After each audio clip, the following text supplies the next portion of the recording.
Welcome to the Prophecy Club, where we study and research Bible prophecy. Our topic tonight and the title of this video is the Ted Gunderson Chronicles. Our speaker tonight was in the FBI for 28 years. He was the special agent in charge in Dallas and Memphis and the senior special agent in charge for all of Southern California, headed out of Los Angeles. At one time, he supervised over 700 personnel with the FBI. Will you help me welcome Ted Gunderson? Thank you, sir. That's better.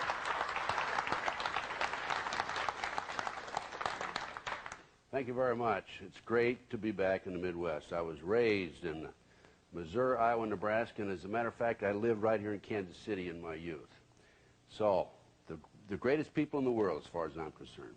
And last night I went out and took a little walk, and I was over in Kansas, Topeka, Kansas, and I got a breath of that fresh air because I've lived quite a few years in Los Angeles, so I know I really did enjoy coming back here. Let me just start by saying that after I retired, I learned about a number of matters which were very shocking to me.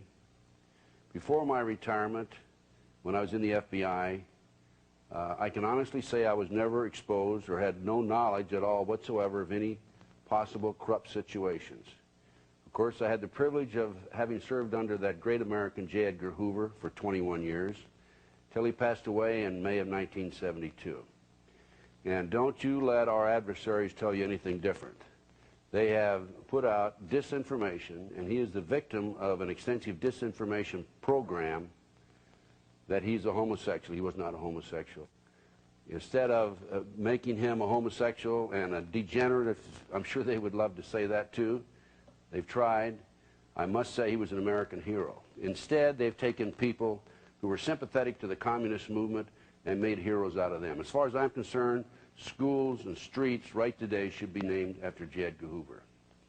As Ephraim Zimbalist said to me once, I play golf with Ephraim once in a while, when the lion is dead, the rats come out of the woodwork, and that's the case with Mr. Hoover.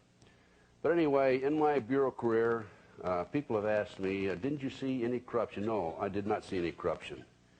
And possibly because in the bureau, at the time of my retirement, there were 164 categories. If any cases came in that fell in those 164 categories, we investigated it. Otherwise, it went in what we call a zero basket. And we did a great job. These included kidnapping, bank robbery, extortion, skyjackings. I handled a skyjacking personally, negotiated with the skyjacker July 12, 1972, Philadelphia International Airport. Background checks, Communist Party USA, Black Panthers, internal security, espionage, and the list goes on and on and on. We had a great record. I'm sorry to say that the Bureau has changed. There's no question about it. The FBI today, in 1996, is being used by the politicians to further their games and their goals. So, there are a few things that have happened to me, some major matters that have happened to me since my retirement. And most recently, I was giving a lecture in Las Vegas, and I sat at the head table next to a gentleman. And this gentleman, in his day, had been in naval intelligence, and he was telling me that on December the 4th, 1941, 3 days before Pearl Harbor, he was in the communications room in Washington, D.C., a naval intelligence officer, and we received, the U.S. government received a communication, an intercept of Japanese message that had been sent, and we had broken the Japanese code, and this message stated that we were going to bomb Pearl Harbor on December the 7th. He was very elated to have received this. He passed it up to his superior passed it on. After the war was over, he came back to Washington, D.C., and was told he was going to have to testify. They had a congressional hearing on this. He was given a subpoena. His boss called him in and said, even though you have a subpoena, you're not going to testify. And he said, well, I don't understand this. He says, look, you don't understand now, someday you will. You're not going to testify. And he didn't testify. Now, it's been documented, and I've heard it on a number of occasions, that we knew about Pearl Harbor in advance. This is the first time I've had information directly from a person who was aware of this. I also received some information recently in my tours and lectures and what have you I did a TV show in Long Beach, California. One of the gentlemen involved in the show was in the U.S. Army at one time. He told me that in the spring of 1973, we had bombed all of the North Vietnamese supply lines. We had mined their harbors. They were cut off. And one of his associates was in the communication room in Saigon. And this is, of course, a classified job.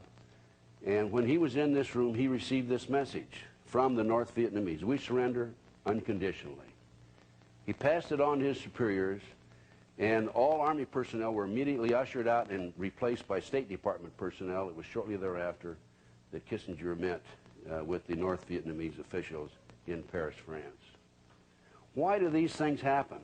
Why did we not take advantage of the advance notice of Pearl Harbor? And why is it necessary for us to be a subservient to North Vietnam when we obviously have won? I think at the end of this lecture, you may have the answer. In fact, I'm sure you'll have the answer. I think you'll understand much better than you do and have in recent years. Anyway, when I first came out of the FBI, as I said, I came out in 1979. Attorney General Griffin Bell hired me to coordinate security for the Pan American Games.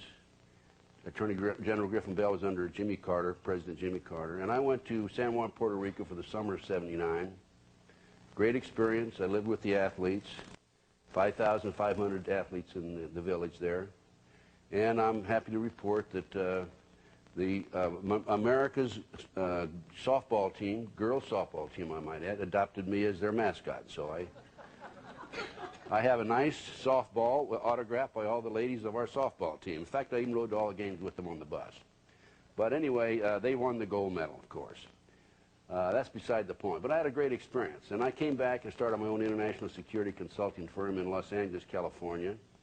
And I was a consultant for the '84 Olympics in Los Angeles. And one of my first cases that I handled, I was contacted by some of Dr. Jeffrey R. McDonald's doctor friends. I don't know if you remember the movie Fatal Vision, the book Fatal Vision. This was the former Green Beret doctor, and he was a doctor at Fort Bragg, North Carolina. On February the 17th, 1970, he was asleep in his living room. It was a house on Castle Drive on the base. It was an open base, however. And he was awakened by two white males, a black male in E6 sergeant stripes with camouflage jacket, and also by a white female with a floppy white hat and a long blonde wig. The white female had lights flickering across her face. She was chanting, "Acid is groovy, kill the pigs, acid is groovy, kill the pigs." The two white males, one had a knife, one had an ice pick. The black male with the E6 sergeant stripe camouflage jacket on had a 32-inch bed slat. We found out later it was actually a bed slat, but to McDonald at that time it was just a post of some, or a pole of some sort. And Dr. McDonald wrapped, according to him, wrapped his hands and his wrists with his pajama tops and was fainting off the blow. While he was fighting with them, he heard his daughter say, "Jeff, Jeff, help me, help me." And he heard his daughter, yeah, it's a 5.5-year-old daughter say that, and his wife yelling, "Jeff, Jeff, why are they doing this to me? Why are they doing this to me?"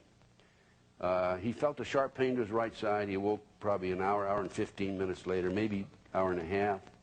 He was half in the living room, half in the hallway.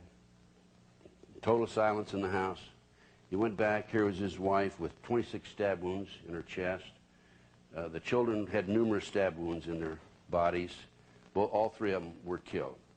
The government, it was on a government reservation, the government claimed that Dr. McDonald went to bed and he noticed that the 5.5-year-old child who was sleeping with the mother had wet the bed, and that he had a big argument with his wife, and because of this argument over the child wetting the bed, he wiped out the whole family.